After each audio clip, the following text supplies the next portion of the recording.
ఏమైనా వాళ్ళారా బాగున్నారా? మరొక వచనం ధ్యానించుకుందాం. ఏలయనగా ప్రభు దృష్టి అందు మాత్రమే గాక మనుషుల దృష్టి అందును యోగ్యమైన వాటిని గూర్చి శ్రద్ధగా ఆలోచించుకొనుచున్నాము. 2 కొరింథీ 8:21. దేవుని దృష్టి అందు యోగ్యమైన వాటిని చేయుచున్నామని మనము చెప్పుచు మనుషుల దృష్టి అందు విరోధమైన వాటిని చేసిన యెడల దేవుడు తన దృష్టి అందు వాటిని యోగ్యమైనవిగా అంగీకరించడు. కీడుకు ప్రతి కీడు ఎవరికి చేయవద్దు.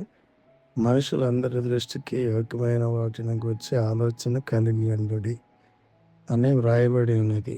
రోమ 12:17. మరియు మెట్టుకు సహోదరులారా, ఏ యోగ్యత అయినను మెప్పైనను ఉండిన యెడల ఏమి సత్యమైనవో, ఏవి మాన్యమైనవో, ఏవి న్యాయమైనవో, ఏవి పవిత్రమైనవో, ఏవి రమ్యమైనవో, ఏవి ఖ్యాతి గలవో వాటి మీద ధ్యానం ఉంచుకొనుడి. ఫిలిప్పీ 4:8.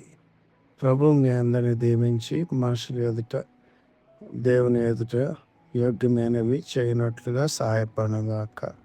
ఆమేన్.